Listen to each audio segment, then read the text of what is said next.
నమస్తే TV 999 news కి స్వాగతం. ముందుగా హెడ్లైన్స్.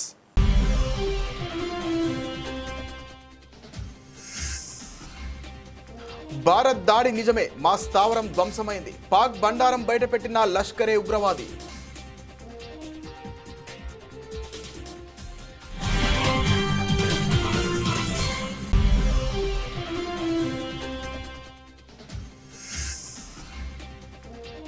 ఓటర్ల జాబితాపై రాహుల్ గాంధీ ఆరోపణలను ఖండించిన ఎన్నికల సంఘం. ఆన్లైన్లో ఓటు తొలగించడం అసాధ్యమని స్పష్టీకరణ.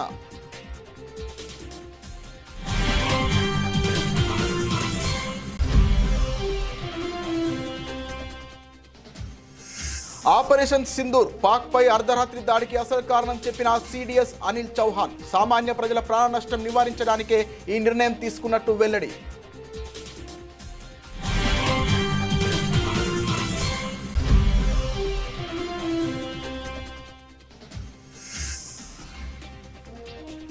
రేవంత్ రెడ్డితో బ్రిటన్ హై కమిషనర్ భేటీ. తెలంగాణ విద్యార్థులకు యూకే స్కాలర్షిప్స్ కు అంగీకారం.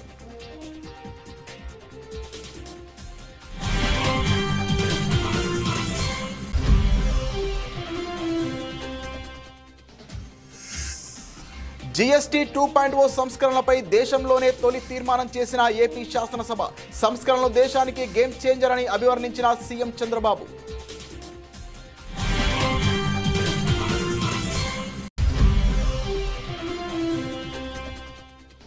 35,000 కోట్ల ఖర్చు, 4.47 లక్షల ఎకరాలకు సాగునీరు. కాంగ్రెస్ ప్రభుత్వ ఇంజనీరింగ్ నైపుణ్యానికి మరో నిదర్శనమంటూ మాజీ మంత్రి హరీష్ రావు ఎద్దేవా.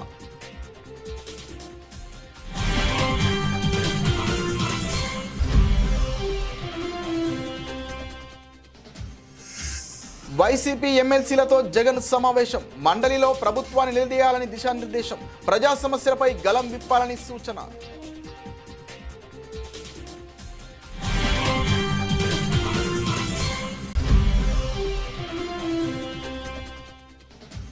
తెలంగాణ భవన్లో ఎర్రగడ్డ డివిజన్లోని స్థాయి బూత్ కమిటీలతో కేటీఆర్ సమావేశం. జూబ్లీహిల్స్ ఉప ఎన్నికల్లో అనుసరించాల్సిన వ్యూహంపై దిశానిర్దేశం.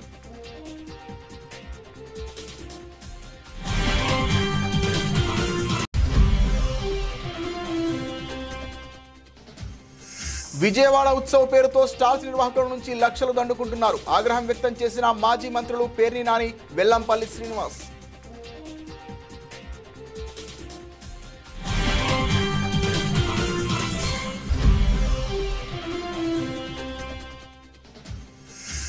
శంషాబాద్ విమానాశ్రయంలో 3.36 కోట్ల బంగారం పట్టివేత. 3.38 కిలోల బంగారాన్ని పట్టుకున్న డిఆర్ఐ అధికారులు.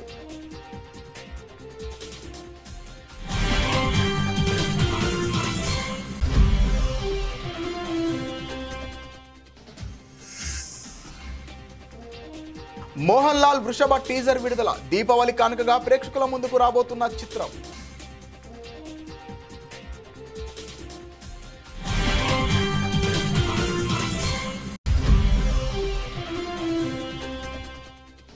ప్రపంచ రెజ్లింగ్ ఛాంపియన్షిప్ లో కాంస్య పథకంతో మెరిసిన భారత యువ రెజ్లర్. 9-1తో ఎమ్మా జోన్నా డేనిన్ మాల్మగ్రేన్ పై అద్భుత విజయం సాధించిన అంతిమ్ పంగల్.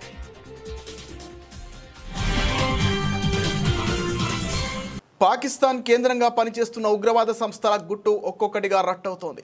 కొన్ని రోజుల క్రితం జైషే మహమ్మద్ జేఈఎం కమాండర్ భారత సైన్యం దాడుల గురించి నిజాలు వెల్లడించగా, తాజాగా లష్కరే తోయిబా ఎల్ఈటీ వంతు వచ్చింది. భారత సైన్యం జరిపిన ఆపరేషన్ సింధూర్ దాడిలో తమ ప్రధాన స్థావరం పూర్తిగా ధ్వంసమైందని లష్కరే కమాండర్ కాసిం స్వయంగా అంగీకరించడం సంచలనం సృష్టిస్తోంది. ఈ ఒప్పుకోలు వీడియో సోషల్ మీడియాలో వైరల్ కావడంతో పాకిస్తాన్ మరోసారి అంతర్జాతీయంగా ఇరకాటంలో పడింది.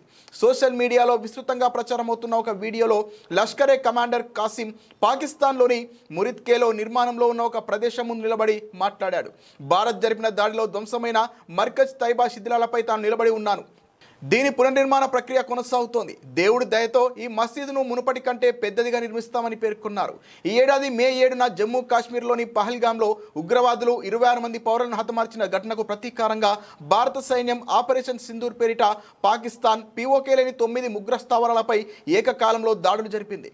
ఇందులో భాగంగానే మురిద్కేలోని లష్కరే ప్రధాన కార్యాలయాన్ని ధ్వంసం చేసింది.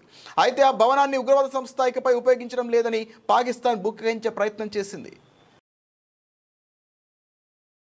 ఓటర్ల జాబితాలో అవకతవకలు జరుగుతున్నాయంటూ కాంగ్రెస్ నేత రాహుల్ గాంధీ చేసిన ఆరోపణలను కేంద్ర ఎన్నికల సంఘం తీవ్రంగా ఖండించింది. ఈ ఆరోపణలు పూర్తిగా నిరాధారమైనవని, అవాస్తవమని స్పష్టం చేసింది. ప్రజలను తప్పుదోవ పట్టించేలా రాహుల్ మాట్లాడుతున్నారని ఈసీ వ్యాఖ్యానించింది. ఈ మేరకు ఎన్నికల సంఘం ఓ ప్రకటన విడుదల చేసింది. ఆన్లైన్ విధానంలో ఓట్లను నేరుగా తొలగించడం సాధ్యం కాదని తేల్చి చెప్పింది. ఓటరు వ్యక్తిగతంగా దరఖాస్తు చేసుకుని క్షేత్రస్థాయి విచారణ పూర్తయ్యాకే జాబితా నుండి పేరును తొలగించడం జరుగుతుందని వివరించింది. ఈ ప్రక్రియ లేకుండా ఓట్లను తొలగించడం కుదరదని స్పష్టం చేసింది. కర్ణాటకలోని అలంద్ నియోజకవర్గంలో ఓట్ల తొలగింపు జరిగిందన్న రాహుల్ ఆరోపణలపై కూడా ఈసీ స్పందించింది. వాస్తవానికి 2023లో ఆ నియోజకవర్గంలో జరిగిన అక్రమాలను గుర్తించి బయటపెట్టిందే తామని గుర్తు చేసింది. ఓట్ల తొలగింపునకు కొందరు ప్రయత్నించిన ఘటనపై తామే స్వయంగా కేసు నమోదు చేయించి ఎఫ్ఐఆర్ దాఖలు చేశామని తెలిపింది.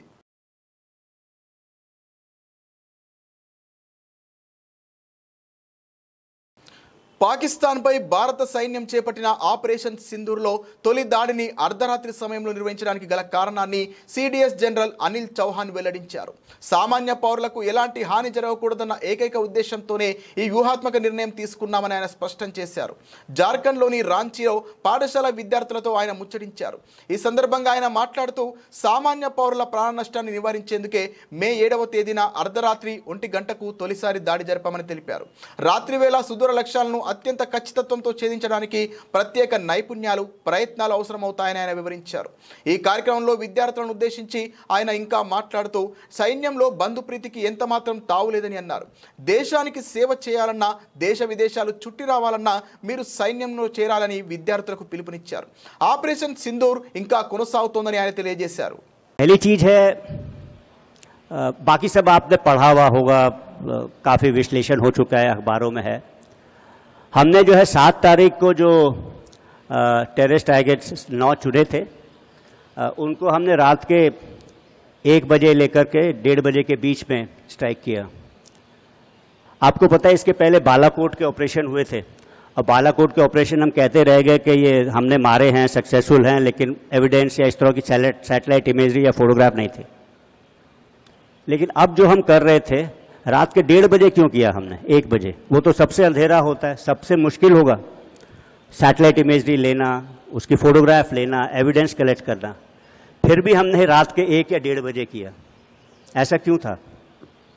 ऐसा 2 कारणों से था. एक तो हमें अपनी क्षमताओं के, अपनी कैपेबिलिटीज के ऊपर भरोसा था कि रात में भी करेंगे तो रात में भी उसकी इमेजरी ले सकते हैं. और दूसरा इंपॉर्टेंट चीज ये थी कि हम लोग सिविलियन कैजुअलिटीज जो है अवॉइड करना चाहते थे. सबसे बेहतर समय होता 5:30-6 बजे का टाइम, जबकि उजाला होना शुरू हो जाता है. बट वो टाइम जो है पहली अजान या पहली नमाज का भी होता है. तो उस टाइम उसी भावलपुर में, मुरीदके में इस तरह का चहल पहल शुरू हो गई होती, तो काफ़ी सारे सिविलियंस मारे जाते.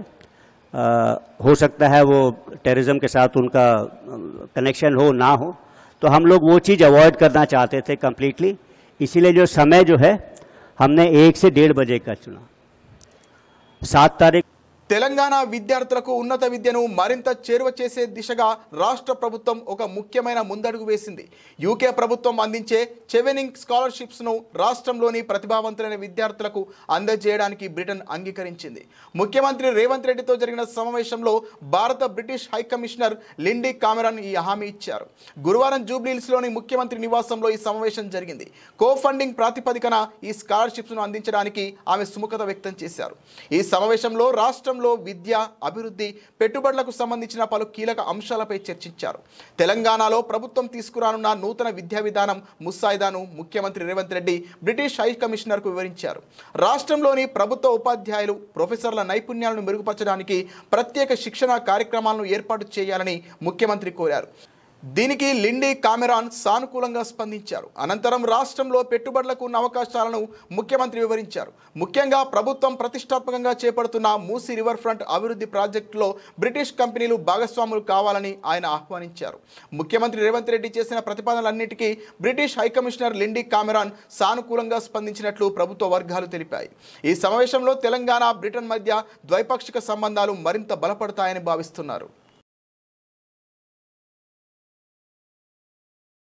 జీఎస్టీ విధానంలో కేంద్ర ప్రభుత్వం ప్రతిపాదించిన నూతన సంస్కరణలను స్వాగతిస్తూ ఆంధ్రప్రదేశ్ శాసనసభ కీలక తీర్మానం చేసింది. జీఎస్టీ 2.0 సంస్కరణలకు మద్దతుగా తీర్మానం చేసిన తొలి రాష్ట్రంగా ఏపీ నిలిచింది.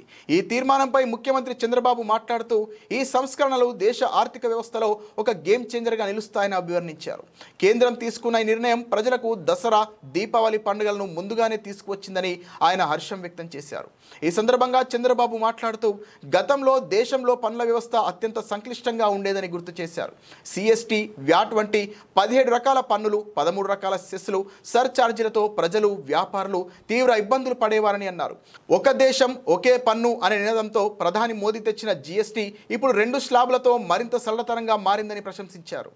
మొట్టమొదటిసారిగా 2000 వాజ్పేయి గారు ప్రధానమంత్రిగా ఉన్నప్పుడు జీఎస్టీ తీసుకురావాలని ఆలోచన చేశారు.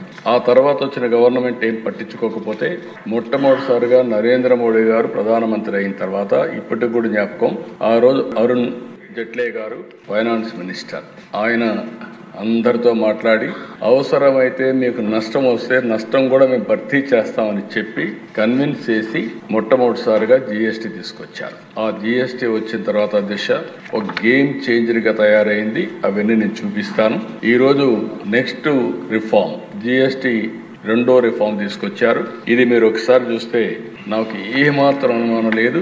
నేను ఎప్పుడు కూడా దేశ రిఫార్మ్ అంటే నేను ముందుంటాను. అది నా జీవితంలో ఇప్పుడే కాదు, మొట్టమొదటి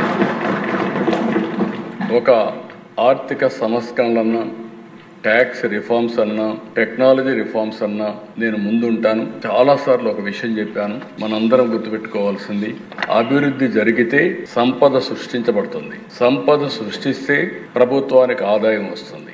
ఆదాయం వస్తే ఆ ఆదాయంతో సంక్షేమం మళ్ళీ అభివృద్ధి చేయడానికి అవకాశాలు వస్తాయి. మొన్న ఢిల్లీ మీటింగ్లో కూడా నేను చాలా స్పష్టంగా చెప్పాను, ఎవరైతే సంపద సృష్టించలేరో వాళ్లకు సంక్షేమం ఇచ్చే అధికారం కూడా లేదు. అప్పులు చేసి సంక్షేమ కార్యక్రమాలు ఇస్తే అది.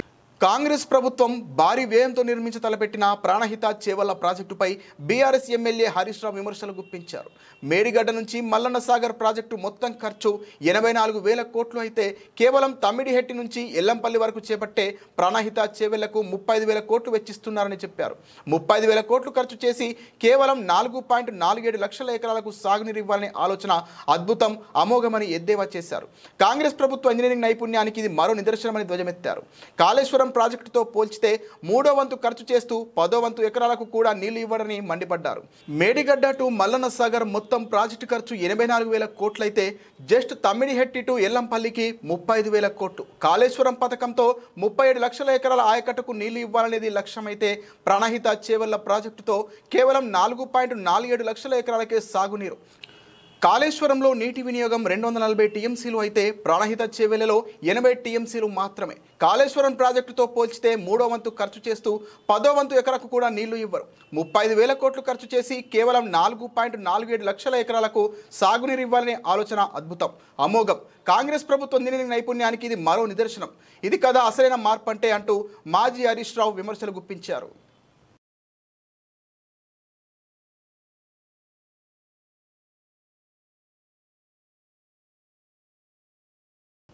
శాసన మండలిలో పార్టీకి ఉన్న సంఖ్యాబలాన్ని ప్రజా సమస్యలపై ప్రభుత్వాన్ని నిలదీసేందుకు వినియోగించుకోవాలని వైసీపీ అధినేత జగన్ పార్టీ ఎమ్మెల్సీలకు పిలుపునిచ్చారు. మండలిని వేదికగా చేసుకుని ప్రభుత్వ వైఫల్యాలను ఎండగట్టాలని సూచించారు. తాడేపల్లిలోని వైసీపీ కేంద్ర కార్యాలయంలో ఎమ్మెల్సీలతో జగన్ అధ్యక్షతన లెజిస్లేచర్ పార్టీ సమావేశం జరిగింది. ఈ సందర్భంగా మండలిలో అనుసరించాల్సిన వ్యూహాలపై ఎమ్మెల్సీలకు జగన్ మార్గనిర్దేశం చేశారు. ప్రస్తుతం అసెంబ్లీలో బీజేపీ, జనసేన, టీడీపీ అధికార పక్షంలో ఉండగా ప్రతిపక్షంలో ఉన్న ఏకైక పార్టీ వైసీపీ మాత్రమేనని జగన్ పేర్కొన్నారు. వైసీపీ అధికారంలో ఉన్నప్పుడు చంద్రబాబుకు ప్రతిపక్ష హోదా కూడా దక్కకుండా చేయాలని చాలా మంది సలహాలు ఇచ్చినా కొందరు టీడీపీ సభ్యులను పార్టీలోకి లాక్కోవాలని చూసినా తాము అలా చేయలేదని జగన్ స్పష్టం చేశారు. ప్రస్తుత ప్రభుత్వం విద్య, వైద్యం, వ్యవసాయం వంటి కీలక రంగాలను పూర్తిగా విస్మరించిందని ఆరోపించారు. రాష్ట్రంలో ల్యాండ్ ఆర్డర్ కూడా దారుణంగా ఉందని అభిప్రాయపడ్డారు. శాసన మండలిలో వైసీపీకి బలం ఉందని ఆ బలాన్ని ఉపయోగించుకొని ప్రజా సమస్యలపై గట్టిగా గలం విప్పాలని ఎమ్మెల్సీలకు ఆయన దిశానిర్దేశం చేశారు. జూబ్లీహిల్స్ అసెంబ్లీ స్థానాన్ని వరుసగా మరోసారి కైవసం చేసుకోవాలని బీఆర్ఎస్ అగ్రనాయకత్వం భావిస్తోంది. అందుకోసం ఆ పార్టీ అగ్రనేతలు వ్యూహాత్మకంగా అడుగులు వేస్తున్నారు. ఆ క్రమంలో ఆ పార్టీ కార్యనిర్వాహక అధ్యక్షుడు కేటీఆర్ నియోజకవర్గంలోని డివిజన్ స్థాయి నేతలతో వరుసగా భేటీలు నిర్వహిస్తున్నారు. అందులో భాగంగా శుక్రవారం తెలంగాణ భవన్లో ఎర్రగడ్డ డివిజన్ స్థాయి బూత్ కమిటీలతో ఆయన సమావేశం అయ్యారు. ఈ ఉప ఎన్నికల్లో అనుసరించాల్సిన వ్యూహంపై వారికి కేటీఆర్ దిశానిర్దేశం చేశారు. ఇప్పటికే వెంగళరావు నగర్, రహమత్ నగర్లోని పార్టీ కేడర్లతో కేటీఆర్ సమావేశమైన విషయం విదితమే. అలాగే సదరు నియోజకవర్గంలోని డివిజన్లకు ఇన్ఛార్జీలను ఇప్పటికే బీఆర్ఎస్ అగ్రనాయకత్వం నియమించిన విషయం తెలిసిందే. పేదవాళ్ళంటే సోయి లేకుండా వ్యవహారం చేస్తున్న ప్రభుత్వానికి ఖచ్చితంగా బుద్ధి చెప్పాలి. నేనేదో ఓట్ల కోసం మాట్లాడతలేదు. నేను ఒక మాట మాత్రం ఖచ్చితంగా మీకు చెప్తున్నా, యాద పెట్టుకోండి. ఈ హైడ్రాకు ఈ ప్రభుత్వానికి నీతి ఉంటే పెద్దవాడు పేదవాళ్ళు అనే తేడా లేకుండా పనిచేస్తామనే ఆలోచన గిన్నె ఉంటే మరి ఒకటే తిరిగి పనిచేయాలి. అదే ముఖ్యమంత్రి గారి అన్ననేమో చెరువులో ఇల్లు కడితే ఆడికి హైడ్రా పోదు, బుల్డోజర్ పోదు. మంత్రులు చెరువులలో తాలాబుల ఇల్లు కడితే ఆడికి పోదు. మేము సాక్ష్యాలతో సహా ఇచ్చినాం, పేపర్లో పెట్టినాం, టీవీలో పెట్టినాం, బయట పెట్టినాం. ఇగో పట్నం మహేందర్ రెడ్డి ఇల్లు చూడు, పొంగులేటి శ్రీనివాస్ రెడ్డి ఇల్లు నీళ్ళల్లో ఉంది, డాక్టర్ వివేక్ మీ దగ్గరనే తిరుగుతున్నాడు మంత్రి, ఆ ఇల్లు నీళ్ళలోనే ఉంది, కేవీపీ రామచంద్రరావు ఇల్లు FTL ఉంది, వాళ్ళ ఉలగొట్టి ఇక్కడికి రా నువ్వు అంటే మాట లేదు. ముఖ్యమంత్రి సొంత ఇల్లు కొడంగల్ల, రేవంత్ రెడ్డి సొంత ఇల్లు కొడంగల్ల రెడ్డి కుంటలు ఉన్నది. రెడ్డి కుంట అంటే ఏంది? కుంట అంటే చెరువే కదా. చెర్లనే ఇల్లు కట్టిండి నేను కొడంగల్ల.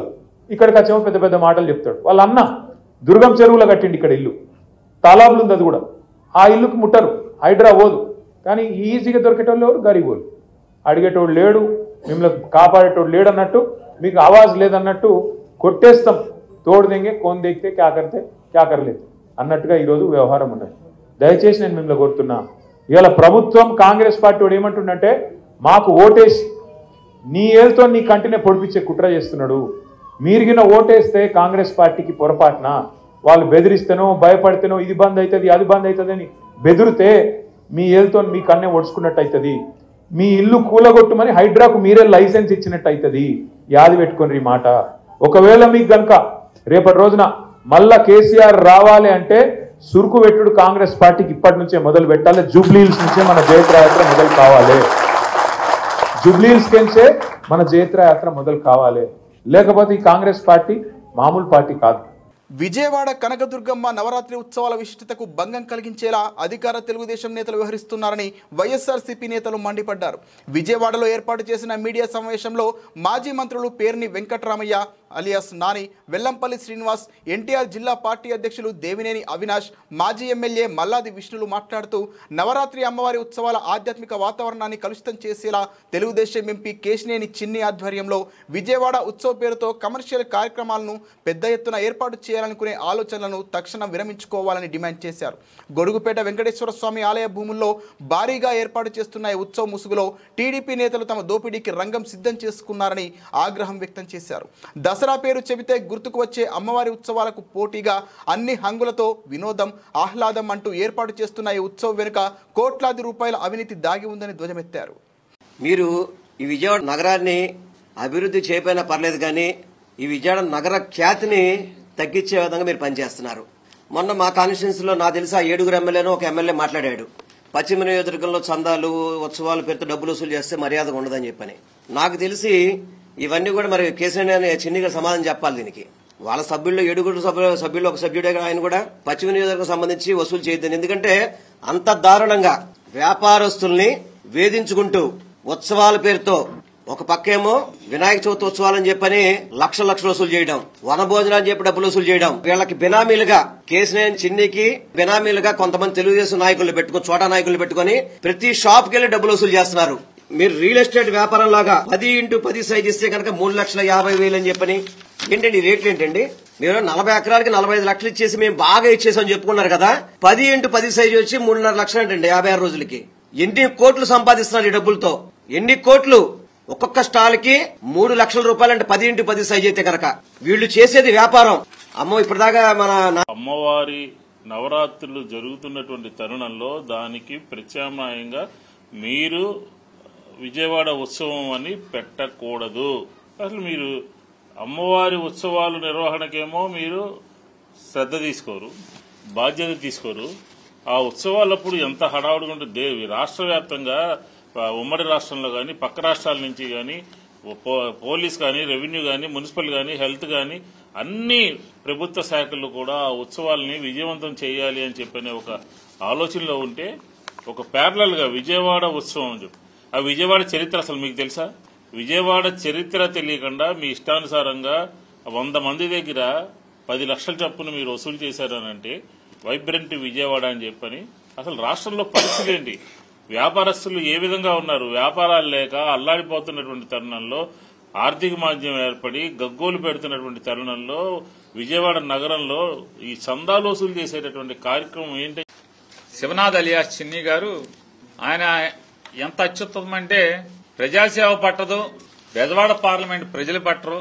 ఆయన అంతా బిజీ నోట్లు లెక్కెట్టుకోవటం, సాయంత్రానికి ఎంత వచ్చింది రాత్రికి క్లోజింగ్ బ్యాలెన్స్ చూసుకోవటం, వాటిని ఏ పూటకు ఆ పూట లేదా వారానికి ఒకసారి హైదరాబాద్ తరలించడం. నా గురించి నేదేదో దేవుడు ఆస్తి మా ఊళ్ళో ఎవడో చెప్పాడు, అది పుచ్చుకుని నేలాడతాడు. ఇక్కడ కుక్కతోక పట్టుకుని కృష్ణానది ఇటు నుంచి అటు సీతానగరం వరకు ఏదటం సాధ్యం కాదని అతనికి మెల్లగా అర్థం అవుద్ది. 135 మంది 2 లక్షల చొప్పున ఆక్షన్ జరిగితే దాంట్లో నేనెట్టా కొట్టేశానో మరి మీరు ఈ కృష్ణానది ఈ ఒడ్డు నుంచి ఆ ఒడ్డుకి లేదా ఇక్కడి నుంచి అక్కడికి ఈద్దాం అనుకున్నటువంటి ఆ సమాచారం ఇచ్చిన గోదావరి మీరు పట్టుకున్న ఆ తోక ఎవరిదో వాళ్ళు చెప్పాలి, అది పుచ్చుకుని బయలుదేరిన మీరు చెప్పాలి. ఈ 135లో సరే వీళ్ళందరినీ నువ్వు బెదిరించావంటే ఈ 135 మందిలో దాదాపుగా 50% మంది టీడీపీ వాళ్ళు. ఇందులో 30వ పేరు 2 లక్షల రూపాయలు కట్టినటువంటి 30వ పేరు కొల్లి రవీంద్ర గారికి గుండికాయ, ఇంకేదో కాయో రోజు ఆయనతోనే ఉంటాడు పల్లపాటి సుబ్రహ్మణ్యం గారు. ఈ గుండికాయ కూడా నేను కొనేశానా, నాకు అమ్ముడయ్యాడా? ఇప్పుడు ఒక తోక పట్టుకుని మీరు బయలుదేరారు కదా. ఏదైతే గొల్లపూడిలోని వెంకటేశ్వర స్వామికి సంబంధించిన స్థలంలో నాకు అసలు సంబంధమే లేదు, నేను అసలు కబ్జానే చేయాలనుకోలేదు, నేను కేవలం సభ్యుని మాత్రమే అని చెప్పని నిన్న ఆయన మాట్లాడటం జరిగింది. కానీ ఏదైతే సొసైటీ ఫర్ వైబ్రెంట్ విజయవాడ పేరుతో మీరు రిజిస్ట్రేషన్ చేయించారు, దాంట్లో నువ్వు ప్రెసిడెంట్వా మెంబర్వా? ఫస్ట్ పేరు నీదే, కేశినేని శివనాథ్ ప్రెసిడెంట్, అదేవిధంగా సెక్రటరీ వచ్చేసి బోసిరికి పట్టాది. తర్వాత ఎవరైతే రియల్ ఎస్టేట్ చంద్రబాబు గారు రాగానే నా ఆస్తి 100 కోట్లు అయిపోయిందని చెప్పారు కదా ఒక ఆయన, ఎస్ఎల్వి రాజు ఆయన, తర్వాత ప్రవీణ్ కుమార్ జైను, రాధిక, శ్రీనివాస్ దండమూరి, బాయన వెంకట్రావు అని చెప్పని కొంతమందితో ఫామ్ చేసి నువ్వు ప్రెసిడెంట్ గా ఉండి ఆ స్థలాన్ని కానివ్వండి లేకపోతే ఉత్సవాల పేరుతో డబ్బులు దోచుకోవాలని చెప్పని మీరు ప్లాన్ చేయలేదా? మీకు ఆ స్థలం కబ్జా చేయాలని చెప్పిన ఆలోచన కనుక లేకపోతే అసలు ముందే మట్టి ఎందుకు తోలేరు? మీకు ఆ తోలిన మట్టి ఎవరిచ్చారు, ఎక్కడి నుంచి వచ్చారు? రైతులతో దొంగ ఫోర్జరీ సంతకం పెట్టించామని చెప్పండి. ఎవరు పెట్టించారు? ఈరోజు మీరు చేసే కబ్జాలు చూడలేక, మీరు చేసే పనులు చూడలేక ఎవరైతే ఆర్ఎస్ఎస్ హైదరాబాద్లోని శంషాబాద్ విమానాశ్రయంలో భారీగా బంగారం పట్టుబడింది. Directorate of revenue intelligence DRI అధికారులు విమానాశ్రయంలో 3.38 కిలోల బంగారాన్ని స్వాధీనం చేసుకున్నారు. ఐరన్ బాక్స్ లో బంగారాన్ని దాచి తరలిస్తున్న 3 ప్రయాణికులను అదుపులోకి తీసుకున్నారు. స్వాధీనం చేసుకున్న బంగారం విలువ సుమారు 3.36 కోట్లు ఉంటుందని అధికారులు అంచనా వేస్తున్నారు. ఈ బంగారాన్ని దుబాయ్ నుంచి తీసుకొచ్చినట్లు అనుమానిస్తున్నారు. బంగారం తరలింపుకు సంబంధించి సరైన ధృవపత్రాలు లేవని అధికారులు స్పష్టం చేశారు.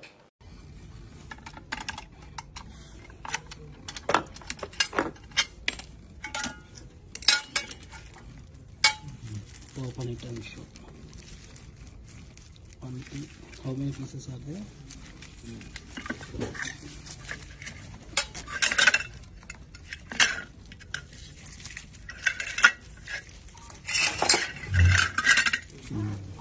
There are 1, 2, 3, 6, 7, 8, 9, 10, 12. Malayalam super star Mohan Lal ప్రధాన పాత్రలో నటిస్తున్న భారీ బడ్జెట్ పాన్ ఇండియా చిత్రం వృషభ. ఈ సినిమాకు నందకిషోర్ దర్శకత్వం వహిస్తుండగా connect media, Balaji telefilms, Abhishek S Vyas studios, Aashirvad cinemas సమర్పిస్తున్నాయి. Shobha Kapoor, Ekta R Kapoor, CK Padmakumar, Varun Mathur, Saurabh Mishra, Abhishek S Vyas, Praveer Singh, Vishal Gurnani, Zahi Parekh Mehta సంయుక్తంగా నిర్వహిస్తున్నారు. పాన్ ఇండియాగా రాబోతున్న ఈ చిత్రం దీపావళి కానుకగా ప్రేక్షకుల ముందుకు రాబోతోంది. ఈ సందర్భంగా మూవీ నుంచి టీజర్ను విడుదల చేశారు మేకర్స్. ఈ మూవీ టీజర్ చూస్తుంటే మోహన్ లాల్ ఇందులో యోధుడి పాత్రలో కనిపించనున్నారు. యాక్షన్ ప్యాక్డ్గా ఉన్న ఈ ట్రైలర్ ప్రస్తుతం ఆకట్టుకుంటోంది. కథలో బలమైన భావోద్వేగాలు, ప్రతీకార నేపథ్యం, స్వేచ్ఛ కోసం ఓ వ్యక్తి చేసే పోరాటం ప్రధాన అంశాలుగా ఉంటాయని, ప్రేక్షకులకు గొప్ప సినిమాటిక్ అనుభూతినిస్తోందని నిర్మాత ఏక్తా కపూర్ తెలిపారు. తండ్రి కొడుకుల చుట్టూ తిరిగే బలమైన కథ ఇదని దర్శకుడు నందకిషోర్ తెలిపారు. మలయాళంతో పాటు తెలుగులో ఏకకాలంలో చిత్రీకరణ జరిపామని మేకర్స్ చెప్పారు. ఈ కథలో పునర్జన్మల అంశం కీలకంగా ఉంటుందని చెబుతున్నారు. ప్రతిష్టాత్మక ప్రపంచ రెజ్లింగ్ ఛాంపియన్షిప్లో భారత యువ రెజ్లర్ అంతిమ్ పంగల్ కాంస్య పథకంతో మెరిసింది. మహిళల 53 కిలోల కాంస్య పథక పోరులో అంతిమ్ 9-1తో ఎమ్మా జొన్నా డేనిస్ మల్మగ్రేన్పై అద్భుత విజయం సాధించింది. మెగా టోర్నీలో ఇక భారత్కు రిక్తహస్తాలే అనుకుంటున్న తరుణంలో తాను ఉన్నానంటూ అంతిమ్ కాంస్యంతో సత్తా చాటింది. 2 ఏళ్ల క్రితం ప్రపంచ ఛాంపియన్షిప్లో కాంస్యం గెలిచిన అంతిమ్కు ఇది 2వ పథకం కావడం విశేషం. తనేదైన దూకుడు కనబరిచిన ఈ 21 ఏళ్ల యువ రెజ్లర్ అండర్-23 వరల్డ్ ఛాంపియన్ ఎమ్మా పూర్తి ఆధిపత్యం ప్రదర్శించింది. బులెటిన్ ముగించే ముందు హెడ్లైన్స్ మరోసారి.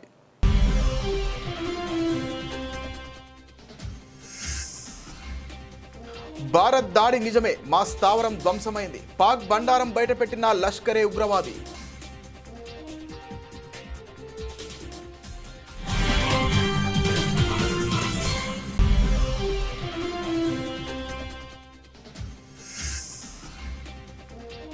ఓటర్ల జాబితాపై రాహుల్ గాంధీ ఆరోపణలను ఖండించిన ఎన్నికల సంఘం. ఆన్లైన్లో ఓటు తొలగించడం అసాధ్యమని స్పష్టీకరణ.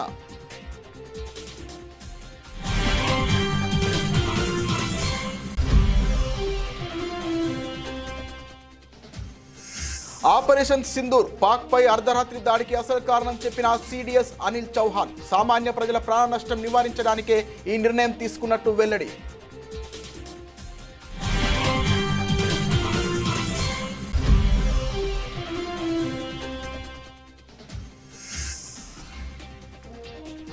రేవంత్ రెడ్డితో బ్రిటన్ హై కమిషనర్ భేటీ. తెలంగాణ విద్యార్థులకు యూకే స్కాలర్షిప్స్ కు అంగీకారం.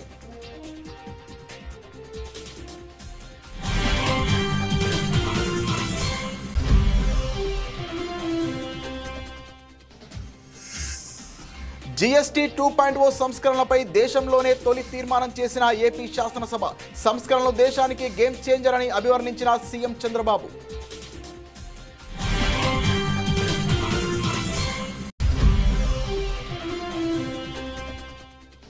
35,000 కోట్ల ఖర్చు, 4.47 లక్షల ఎకరాలకు సాగునీరు. కాంగ్రెస్ ప్రభుత్వ ఇంజనీరింగ్ నైపుణ్యానికి మరో నిదర్శనమంటూ మాజీ మంత్రి హరీష్ రావు ఎద్దేవా.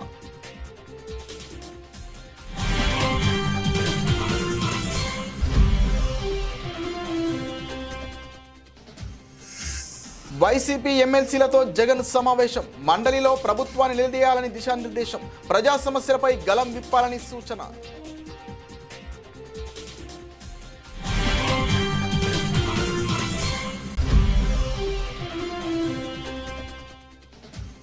తెలంగాణ భవన్లో ఎర్రగడ్డ డివిజన్లోని స్థాయి బూత్ కమిటీలతో కేటీఆర్ సమావేశం. జూబ్లీహిల్స్ ఉప ఎన్నికల్లో అనుసరించాల్సిన వ్యూహంపై దిశానిర్దేశం.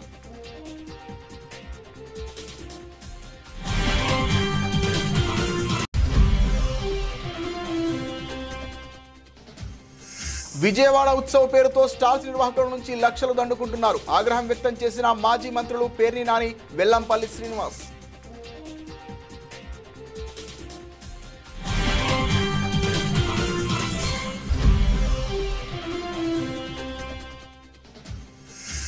శంషాబాద్ విమానాశ్రయంలో 3.36 కోట్ల బంగారం పట్టివేత. 3.38 కిలోల బంగారాన్ని పట్టుకున్న డిఆర్ఐ అధికారులు.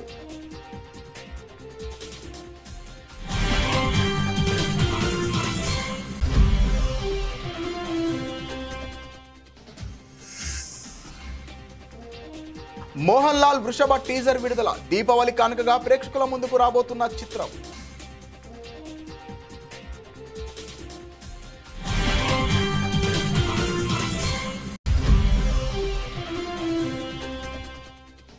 ప్రపంచ రెజ్లింగ్ ఛాంపియన్షిప్ లో కాంస్య పథకంతో మెరిసిన భారత యువ రెజ్లర్. 9-1తో ఎమ్మా జొన్నా డేనిన్ మల్మగ్రేన్ పై అద్భుత విజయం సాధించిన అంతిమ్ పంగల్.